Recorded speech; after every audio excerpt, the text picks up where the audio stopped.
I'm not a parent, okay? But something that I will never ever be able to make sense of is how, as a parent, you would feel okay to wait however long it is, whether it's 2 hours, 2 days, or 2 weeks, to report your child missing. And how in the world are you good going to bed not knowing where your child is?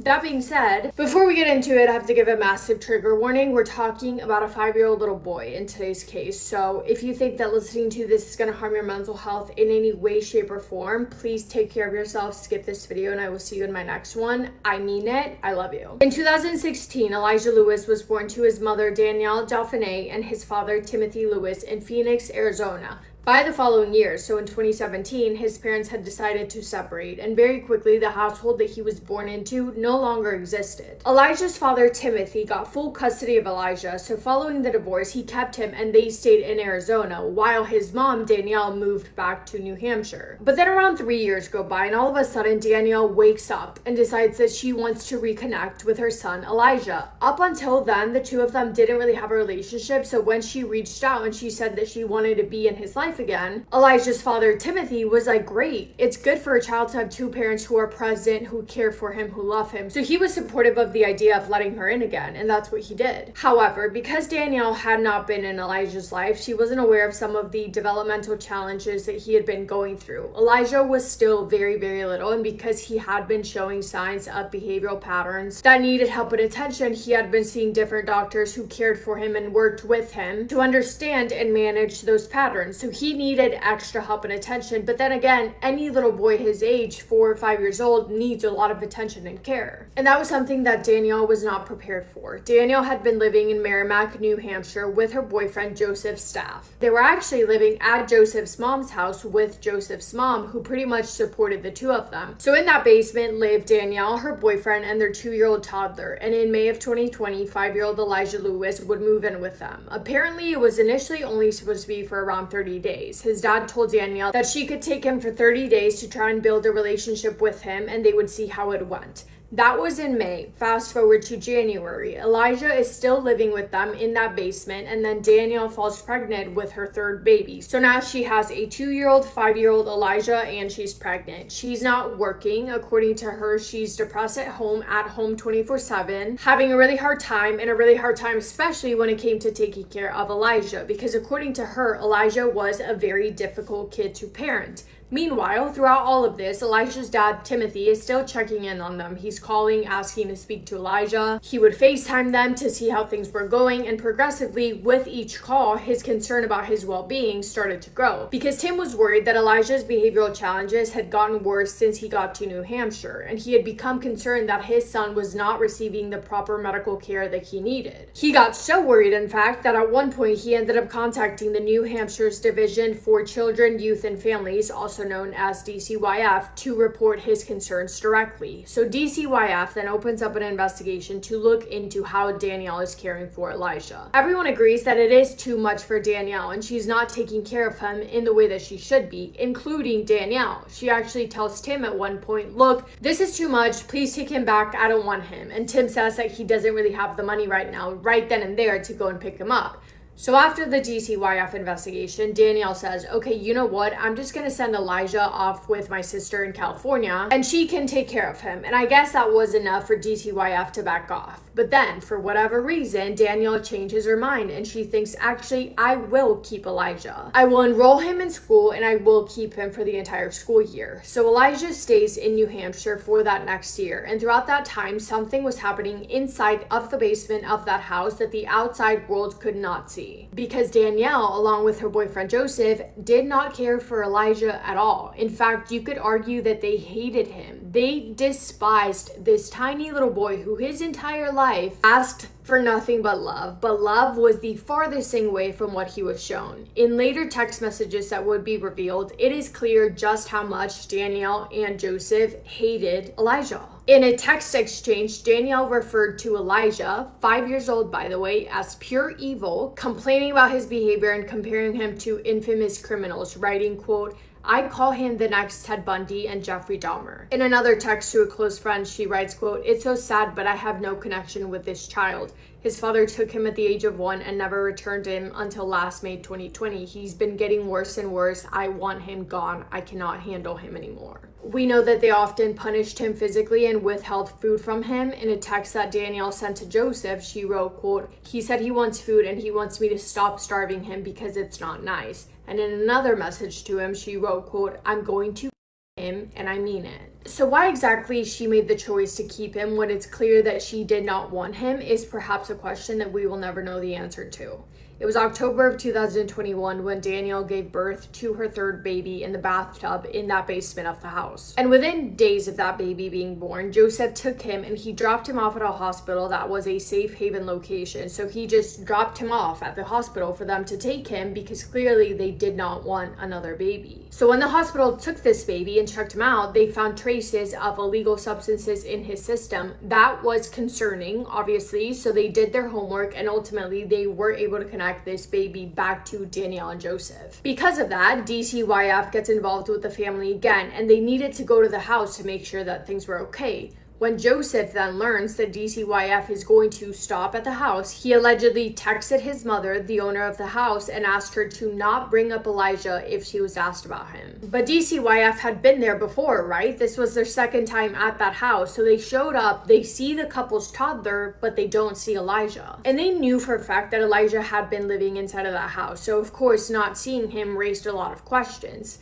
The police then ends up getting involved. They tell Danielle that they need to talk to her about Elijah's whereabouts, and she says, "Okay, cool, I will come to the police station to talk to you." But does she go to the police station? Of course not. Instead, her and Joseph try to flee. But police are on this, thankfully. They've gotten a search warrant for the house, and they end up catching them both and bringing them into the station for questioning. It's at that point that authorities realize that Elijah had been missing not for hours, not for days, but for weeks. And they decide to question Danielle and Joseph separately. This is tactical. They're doing this on purpose so that they can see if their stories match up or not. And if not, they can suss it out, hoping that one of them will mess something up in hopes of giving them information that might let them know where Elijah is. Because at that point, they don't know if he's okay. They don't know if it's too late or not. They don't know if he's alive. They don't know anything. And the number one priority is finding Elijah before it is too late. Danielle's story is that she just doesn't know. Yeah, she has no idea. She has no clue where Elijah could be. She has no idea why he's gone. All that she knows is that he isn't here. And they didn't want to report him missing all those weeks ago because she just didn't feel like dealing with DCYF again. She just simply couldn't be bothered. Joseph's story, on the other hand, is that Elijah, a 5-year-old little boy, just left on his own accord. Yeah, he tells authorities that, yeah, he's done this before. He once took off while we were sleeping. One time he left in the middle of the night. We found him out on the street. And this time he just must have walked away when we were sleeping. And that's it. We haven't found him. And yeah, we don't know anything. Investigators tell him, "Dude, look, we're not stupid. We are actively looking for Elijah. We have a search party out there. We have drones. We have police dogs. We have people on foot. We are looking for him, and we do have the resources to find him, and we are not going to stop until we do. So if there's something you're not telling us, you're better off coming clean now rather than later, because we are going to find him, and we are going to figure out the truth." Their stories are simply not matching up. Danielle is claiming that she's the one that woke up in the middle of the night, found out that Elijah was missing, and she says that she went to go wake up Joseph to let him know that he was gone, but Joseph is saying that he's the one that noticed that Elijah was missing and he woke her up to tell her. It's not making sense. So that, apart from all the other things, it's obviously concerning, and it's raising red flags all around. On October 24th of 2021, the search for 5-year-old Elijah Lewis came to an end. Authorities located his remains buried in a wooded area of Island Grove Park. There was a press conference held to announce the heartbreaking news, and the police also stated that an autopsy was going to be conducted the following day. The manner of death was very, very quickly ruled a homicide. The cause of death was determined to be violence and neglect, specifically facial and scalp injuries, acute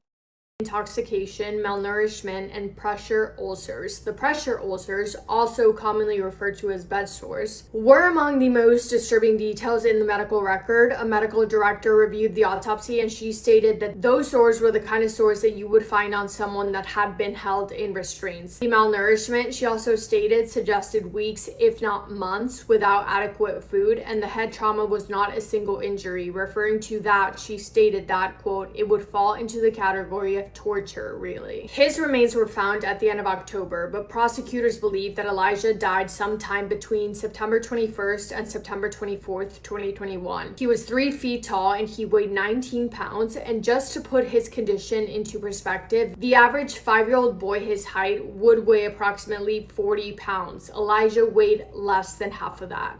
After getting back the autopsy results, conducting the search warrant in the home, and searching through all the evidence found on both Danielle and Joseph's phones, the truth about what Elijah went through started to come out, and to say that it was awful would be such an understatement. Authorities are certain that violence was something that Elijah experienced very, very, very often, if not daily. At times, Danielle would leave him with clear visible injuries, and she would take pictures of him and send them to Joseph, saying things such as, quote, "Look at this effing kid's face." And Joseph would text back and call Elijah a plethora of horrible names. They complained about him more oftentimes than not. They would call him slurs. They would also talk about how to punish him and about withholding food from him and about how big of an inconvenience he was. And after all of the evidence that they gathered, this is what authorities think happened that horrible night. They believe that Danielle got angry at Elijah for whatever reason and then took him to the bathroom. In the bathroom, she threw him around, colliding his head with the shower hard enough that his head broke the shower tiles from the force that was used. Elijah was in and out of consciousness when Danielle left him in the bathroom with serious injuries on his head. By the time that Joseph got home, Elijah was still unconscious, but he was still alive. Yet, instead of calling 911 or calling anyone for help, all Joseph did was wrap up his head and put him into bed. Authorities believe that not long after that, Elijah passed away in pain, alone, and lying in his bed. When Danielle discovered that Elijah was gone, again, instead of calling anyone for help, she texted Joseph to let him know, celebrating because they now could, quote, finally be free. And then they put his body in a container and they put him outside as if he was nothing more than a piece of trash. It wasn't until they realized that authorities were made aware that he was missing and realized that a search to find him was about to be underway that they decided to then get rid of his remains. Remember when I told you that Danielle had agreed to go into the police station for questioning? Well, she told officers that she would come in, but instead she was back at home packing up Elijah's toys and blankets into the car. Her and Joseph packed up his body in the car, drove to the bank to take out $1,000, still with his body in the car, drove to Target to buy new cell phones and many travel items, and then bought flights with full intentions to flee. After all of that, they drove over an hour away to that wooded area where they ultimately buried Elijah in a shallow hole in the ground. There's text messages between the two of them talking about how they were going to do this. Danielle texting Joseph about the hole in the ground, saying, quote, "It doesn't have to be big." After burying him, then they drove to the casino and they had a fun night out. And it was the following day after that that authorities were able to track their locations, thankfully, and arrest them. When they first took them into custody, remember, they had no idea what had happened. They didn't know if Elijah was okay or if he wasn't. So at that point, the charges against them were only witness tampering and child endangerment. But once his remains were found, Danielle and Joseph were both charged with first and second degree murder. In September of 2022, Joseph's staff pled guilty to manslaughter and he was sentenced to 22 to 45 years in prison. And in October of 2024, Danielle pled guilty to second degree murder and 2 counts of witness tampering. She was sentenced to 50 years to life in addition to the other 2 sentences, which were 3.5 and 7 years for the witness tampering charges. Tim Lewis, Elijah's biological father, gave a victim impact statement at Danielle's sentencing that reads in part, quote, "You don't deserve to hear this. I don't even want to address you. I will always be a voice for my son, though. You ruined so many lives in taking the life of my son. All of us that know and love him, all of our lives have been darkened every single day by the fact that he is no longer with us. Every family event, every milestone will forever be blanketed in sorrow because we'll never get to make that memory with Eli." Yeah, so horrible. I've said this a million times. Obviously, every single case that I talk about is heartbreaking, but there's something about the victim being a child because it's like, 1, they probably don't even comprehend the situation they're in, and 2, they have no way of defending themselves. It's It's awful. It truly is. But that is all for me today. Thank you for spending time with me today and for listening to Elijah's story. I hope you guys are having the best day. If not, go do something to make it the best day. Make somebody happy, and I will see you in my next video. Massive kiss on the forehead to every single one of you.